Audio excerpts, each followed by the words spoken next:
see how this goes. This is entitled Moshiach, Yeshua and Talmud, The Secret of the Leper Scholar. And again, the week before last I talked a little bit about the Talmud and how it handles Yeshua, and how people like Martin Luther, when they've come to the Talmud and they've seen that these comments, and they take them negative, and it doesn't take much. You can look online and you can find all this stuff about how the Jews are evil, and the Talmud is a weapon of the devil, and how it says all these, these Christian commentaries, they find these statements, and in a video I showed by Alaro, he makes some of the same points that I've been making for a few years now, that the Talmud, when it doesn't, it very rarely directly references Yeshua. The references to him in the Talmud are inaccurate in many ways. For example, one of them mentioning Mary Magdalene as his mother, as another Mary. Why? Well, because when at the time that the Gemara, or at the time when the Talmud, the Mishnah, etc., were written down, was hundreds of years after Yeshua. So, from the Jewish mindset, there's not an accurate, preserved memory of Yeshua. They weren't necessarily carrying the Gospels around with them to easily reference. So they knew Mary. They don't know one Mary from the other. But there's also this notion that within Judaism, there was the potential, as we even read in the book of Acts from Gamaliel, if this movement is real, do we really fight against God? So that's why in the Talmud you will never find a statement that outright 100% is very clearly that the sages condemn Yeshua. Specifically. There's always room for saying, as they do today, well, that's not really talking about him. And there's a reason why. There's a reason why. A number of Jews, even some commented in the Talmud, were potentially believers in Yeshua, and that becomes very difficult for even some to accept. But I'm going to show you some things here, and I'm going to make some comment, and you're free to ask questions or comment back. But just think about some of these things for a second, okay? So, let's see. I even have a recording where I went through some of them before, and I showed you examples of indirection with them, or inaccuracies where they could create deniability. Because, look here, from the Jewish perspective, when the day comes when they say, blessed is he who comes in the name of the Lord, right? Baruch haba Shem Adonai. When they say that, you're going to be faced with these things. So if you don't have deniability, you have culpability. You've bared false witness. You've spoke. The Talmud is these people. They're not dumb. They intentionally write these things so some people within their community, it's to keep separation between Judaism and Christianity. If it's a rumor, or if it's a thing that this could be him, this could not be, and it makes the people afraid, keeps the separation, then Judaism doesn't become assimilated within Christianity and loses its identity. It's got to remain distinct. God says that Judah, you shall be distinct, right? You keep them distinct. So it was a protective barrier. It never outright says something, but it gives enough cause to help create the separation. Even on the Christian side, because Christians see this and they say, oh, it's negative, and they're talking blasphemies and blah, blah, blah. It's like, but there's there's wiggle room for deniability. It's just, it's the legal loophole, I guess, if you want to look at it that way. Okay. So here, it's from Sanhedrin 98b. It says, Aryasha b Levi met Elijah standing by the entrance of Simeon b Yochai's tomb, and asked him, have I a portion in the world to come? And he replied, if this master desires it. Aryasha ben Levi said, I saw two, but I heard the voice of a third. He then asked him, when will the Messiah come? And he says, go and ask him himself, was his reply. Where is he sitting? At the entrance. And by what sign may I recognize him? He is sitting amongst the poor lepers. All of them untie them all at once and rebandage them together, whereas he unties and rebandages each separately before treating the next. Thinking, should I be wanted, it be time for my appearance as the Messiah, I must not be delayed through having to bandage a number of sores. So he went to him and he greeted him, saying, Peace be upon thee, master and teacher. Peace upon thee, O son of Levi. He replied, When wilt thou inquire? What did he say to thee? He said, Peace be upon thee, O son of Levi. He answered. Thereupon Elijah observed, He thereby assured thee, and thy father of a portion in the world to come. He spake falsely to me, he rejoined, stating that he would come today, but he is not. Elijah answered him, This is what he said to thee, today, if you will hear his voice. Okay. Now, what is any of this, right? What is this? A bunch of back and forth, and what is this? There's a number of things within this text that are really interesting, okay? Now, one thing to comment is the Talmud has been redacted a few times. It's been edited due to different Christian persecutions of the text over the years. There have been slight alterations to it, and that at different times, there's unedited versions, there are edited versions, and unedited versions. Okay, so here what you have is, right here, it says at the entrance. Now, some translations change that to omitted anything, just at the entrance. Some say to the entrance to the city. The original text actually said Rome. Okay, originally said Rome. Whoops. But again, because of seeing as possibly an attack on Rome, it was edited. Okay. Why does this matter? Well, you have to think about this for a second. Okay, this Rabbi Joshua, he met the prophet Elijah, right, standing by the entrance of our Syrian Beokai's tomb. And Elijah tells him, go see the Messiah. Where is he? He's in Rome. That should be a red flag there. What do you mean the Messiah is in Rome? What do you mean? The Talmud is telling us the Messiah is in Rome. Rome, especially at the time of the Talmud writing, is synonymous with Christianity. Where's the Messiah? He's at the gates of Rome. Point one. Point two, he's a leper. What is a leper? He's a pariah. He's someone who's rejected. And a leper is not allowed to be a part of the community. He has to go around saying everywhere, leper, leper. He's unclean. So Messiah is in Rome and unclean. Much of the Talmud is written in a way in coded phrase, but this is telling you something very profound. According to this is saying the Messiah is in Rome, amongst Christians, and he's unclean. Why is he unclean? Well, because he's in Rome amongst Christians. He's not to be accepted at this time. So if you want to say that they don't believe, what other Messiah, messianic figure, historically, what other messianic figure other than Yeshua could be identified as being in Rome amongst Christians and being a leper? There's only one. So is there a reference here in the Talmud to Yeshua as Messiah? Yeah, I mean, others could come and they could say, no, that's not true. He's saying he's in Rome, and he's a leper, and he's the Messiah. It's only one historical figure that matches that description. But can you accept this Messiah? No, he's a leper. Leper, right? Can't accept, not at this time. Not at this, because what does it say?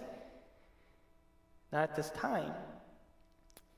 He said, today, if you will hear my voice, right? If you'll hear my voice.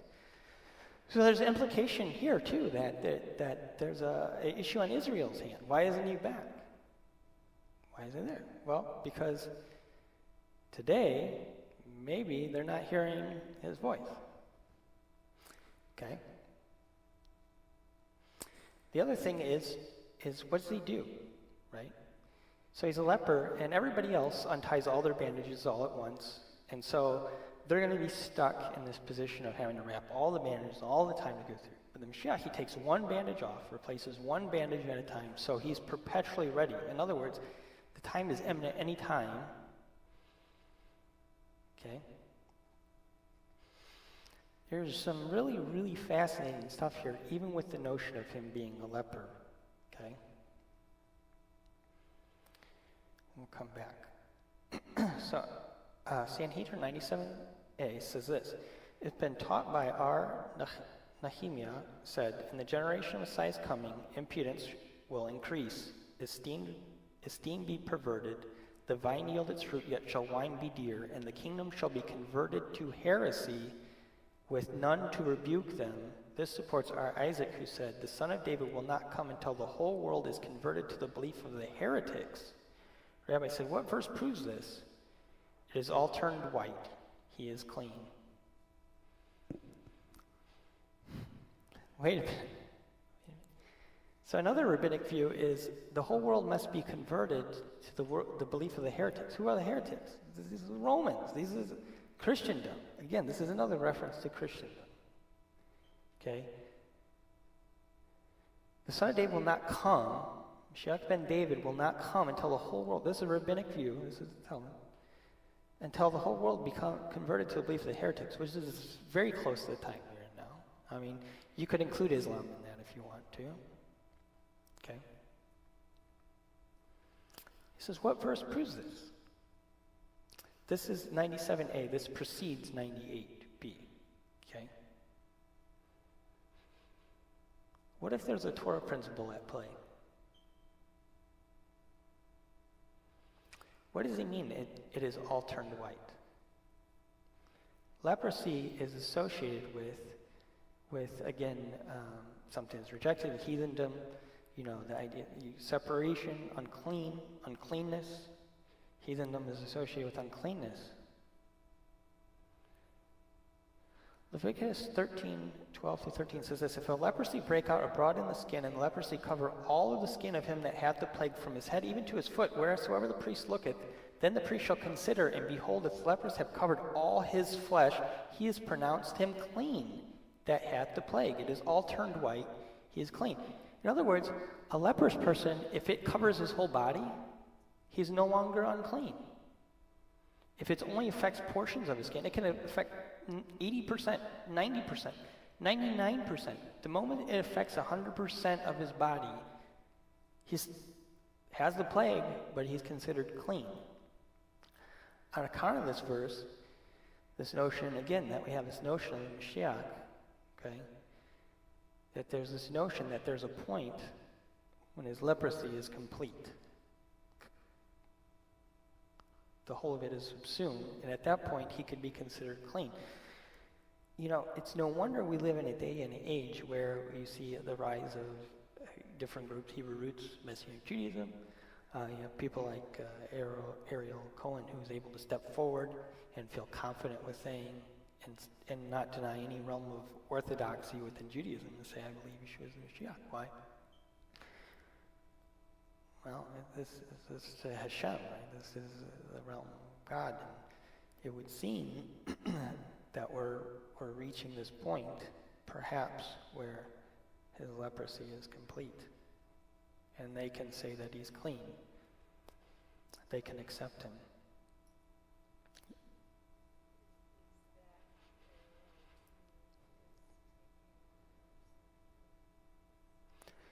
Well, there's some interesting stuff with that too, because even that, I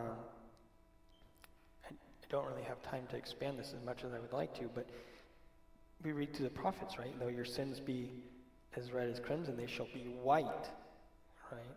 White is snow, and leprosy is white. Sickness, yeah. So this weird notion, but again, it's at that point when the leprosy covers all of them, you've reached a purity. This isn't saying that. It's not saying that the heresy. It's not saying the sickness is now good. It's just It's, yeah, there's no, exactly, right. It's consumed everything. The only thing left now is, it's kind of like reaching the point to where coming to the end of your rope. You finally come to the point to where it's consumed everything, and now there's the only thing left is to go up. You've come down so low, the only thing left is up, right? This is within the concept of the Zaras that's consumed everything. Now it's consumed everything. There's nothing left for it to consume. So it's only up from here. It's only good from here.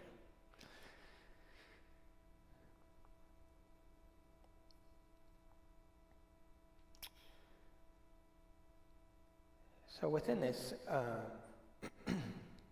again, kind of talking on some of this,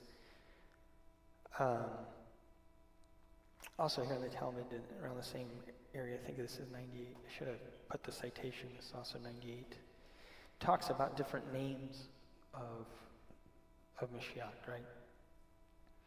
So Rab said, the world was created only on David's account. Samuel said on Moses' account. Our Yochanan said, for the sake of Messiah, and that's what the world was created. What is this Messiah's name? The school of Ar Shelah said, his name is Shiloh, for it is written, until Shiloh come. The school of Ar Yanai said, his name is Yunan, for it is written, his name shall endure forever. Ere the sun was, his name is Yunan. And the school of Ar Hanina maintained his name is Hanina, as it is written, where will I not give you Hanina? Others say his name is Menachem, the son of Hezekiah, for it is written, because Menachem, comforter that would relieve my soul, is far. And the rabbi said his name is the Leper scholar, is written, surely he hath borne our griefs and carried our sorrows, yet we did esteem him a leper, smitten of God and afflicted. Okay. He's the leper scholar. So he's not just a leper, he's considered a scholar. He's considered someone that knows Torah. Again, we talked about the concept of who the leper scholar is. He's the one at the gates of Rome. The one we considered smitten. And we esteemed him, yet we esteemed him a leper. Right? This is the Talmud. This is the Jewish people. We considered him a leper. Right? We rejected him. We consider him. This is what the rabbis say. Okay? Now, there's much talk in here from this verse, and if you take, or from this segment of the Talmud, and many people take it as face value, and they say, well, see, Ar Shelah says his name is Shiloh. Why? Because Shelah and Shiloh, it's a play off his name. So basically, they're like saying, well, Shelah is Mashiach, right? Just like Yanai says his name is Yanai. There's a play off Yanai. And so some people see this is where we get the tradition, and it is, and within Judaism, where like everybody's rabbi is the Mashiach, right? Every rabbi is the Mashiach. My rabbi is the Mashiach, right? It is and it isn't. Again, if you talk to, this is the notion of being beat back with a reed, okay, as they use in Talmudic reference. If you look at that and that's all you see, it's if you've been beaten back with a reed, you've been blown over, it's smoke.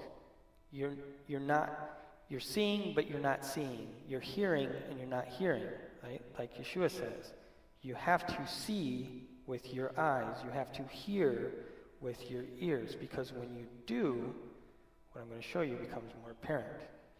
So the first name is Shiloh, which comes from Genesis 49:10. It says, the scepter shall not depart from Judah, nor a lawgiver from between his feet, until Shiloh comes.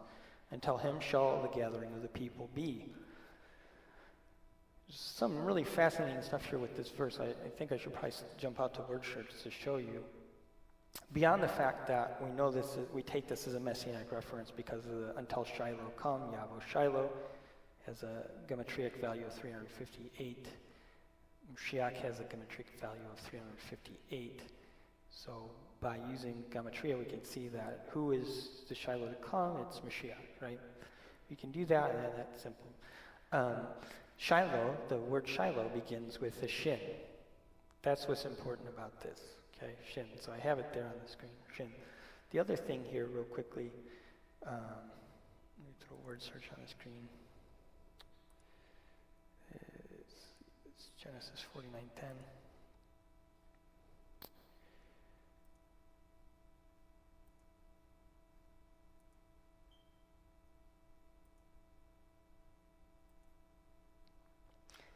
scepter shall not depart till Shiloh come. It says, until him shall the gathering of the people be. Okay?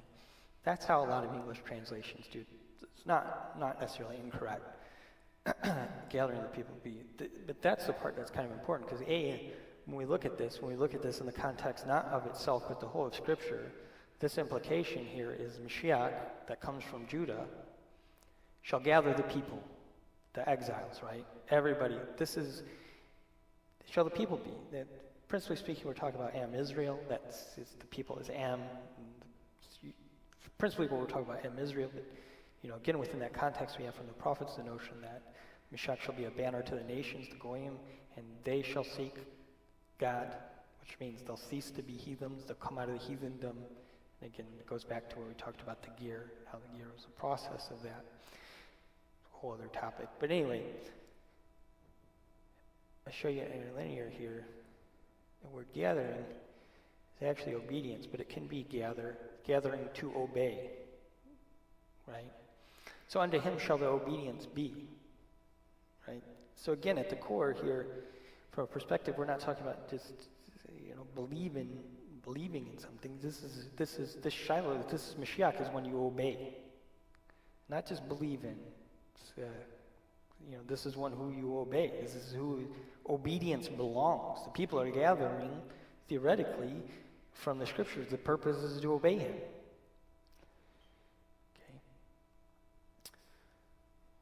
Okay. Back on topic. Okay. So that's Shiloh.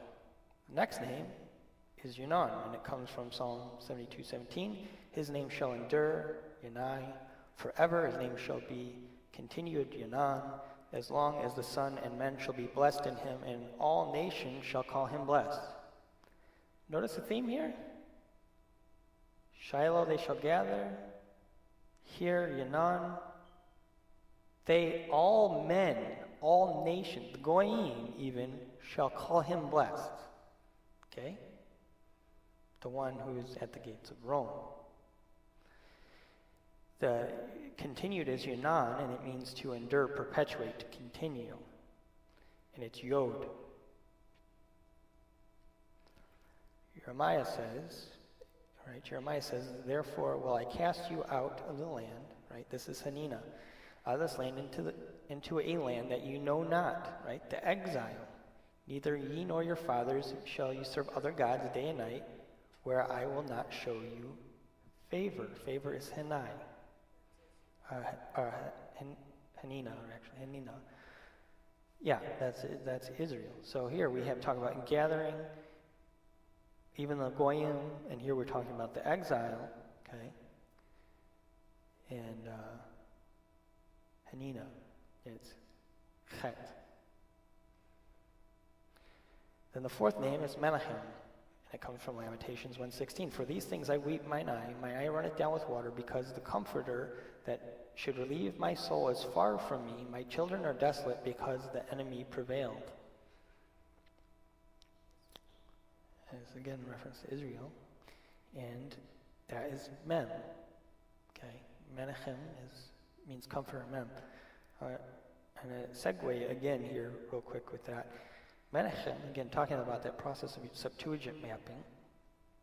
It's very interesting to me that this uses the word comforter. Okay, comforter. So where is another place that we hear about a comforter? John 14:16 says, I'll pray the Father, and he shall give you another comforter, that he may abide with you forever. Right? That's Paraclete. Well, if we use that process called Septuagint mapping, you'll find that word Paraclete in Greek is equivalent to Menachem, comforter in Hebrew. Look, I'll give you a Menachem, right, which is associated with the Moshiach. Menachem is a comforter. So he says, I'll give you another comforter. I'll give you another Menachem. That's what it'd be in Hebrew. In Aramaic, I don't know if it's a loan word or what, but it's Paraclete. If you look in the Aramaic New Testament, you'll find Paraclete. Parakleta is what it is in Aramaic. In Hebrew, it would be Menachem. So, again, we have, what is it? If we take all these letters, what does it spell? It spells Moshiach. Okay? All those names that they list are an acronym for Moshiach.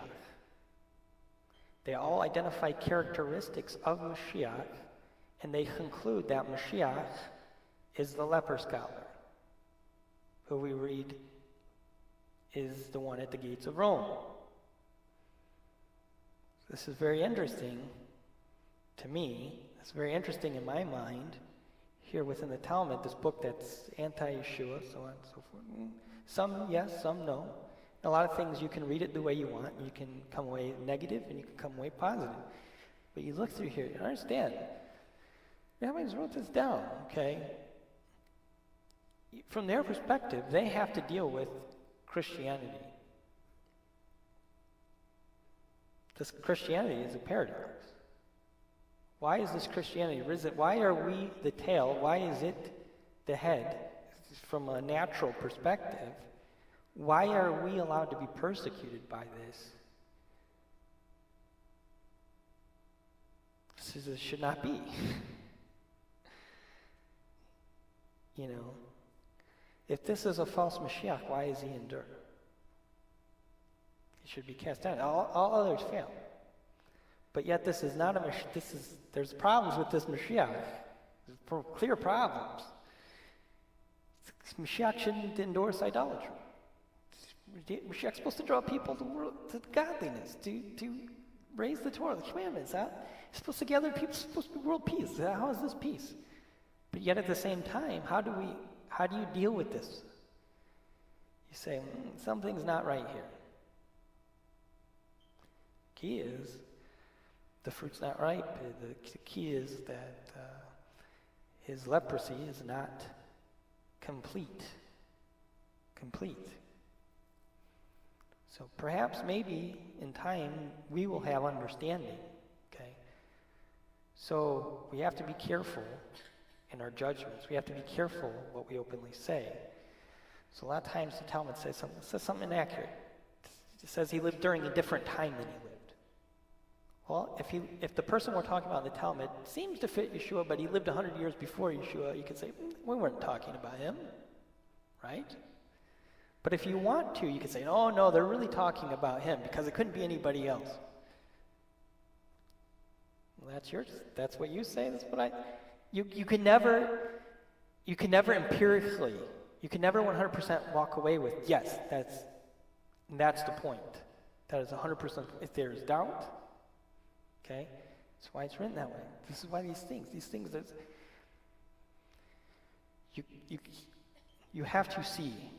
You have to see with your eyes. You have to hear with your ears. You cannot, even when we deal with the text, we deal with the text of the Torah itself.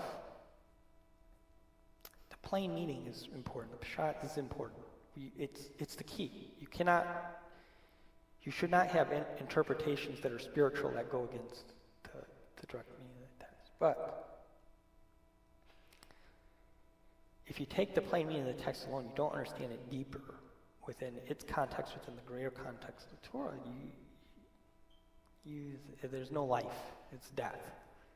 You know, it says something like, you got a disobedient son. You just kill him, right? I mean, that's what this. No, that's only the surface understanding. That's only the letter. It's not the spirit behind. It's not the intent. So too with the Talmud. It's not that there's not anything wrong with the Talmud. It doesn't mean that everything. You know, there's some that walk away with this perception that, and it's kind of taught in some levels in Judaism. All the words of the sages are true. But no, that's not true. Wise men can say dumb things, okay? They can't. I say, give me about 5 minutes. I'll probably say something stupid. Not to say that I'm all that wise. Give me a couple minutes. I'll put my foot in my mouth. I'll say something dumb. It's human within humanity. But, again, it's a grossly misunderstood book. But there's reasons. There's purpose behind it. I guess ultimately that's part of my point here is there's purpose behind it. Understand that this separation had to be. Okay? If the Jews were to come 1,000 years ago and say, okay, your Jesus Christ is our Messiah, That's basically saying you're right. Everything you do, it's like putting a seal of approval.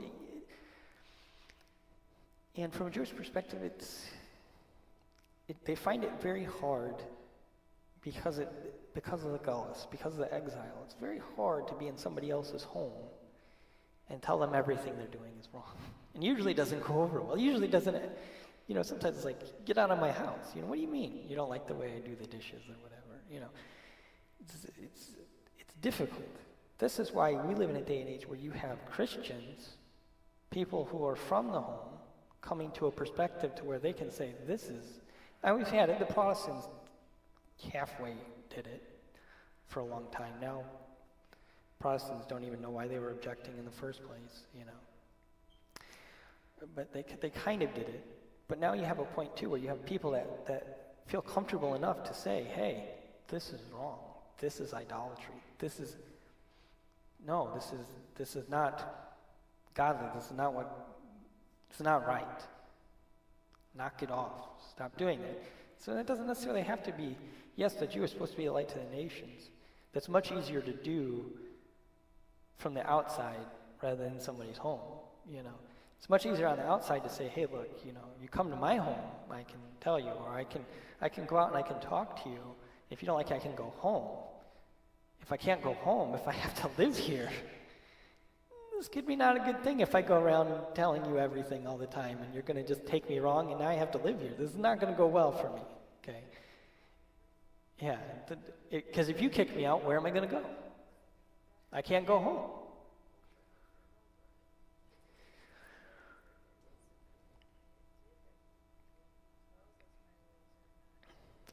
Yeah.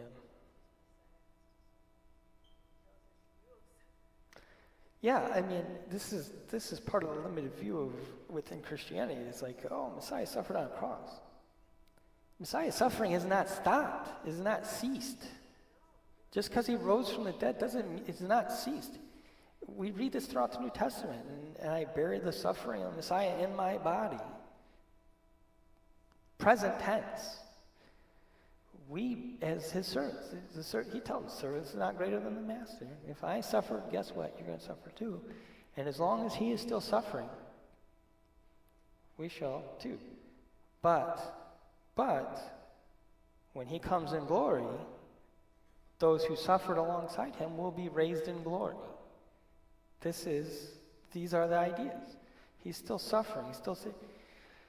He changes one bandage at a time so he's ready. He's longing. He's in bondage where he is. He is suffering. Yes, his desire is to be with his people. But there's problems. There's problems within heathendom. There's problems with Christianity, whatever. There's problems within Judaism. There's problems. But yeah, come together. These things will change. Will everybody change? No. Just like Pharaoh, just because a tongue confesses that he is Lord, right, does not mean that person's heart will believe. Every day, every knee will bow, every tongue will confess, right? Pharaoh had his moment too. But the end wasn't good, So, let's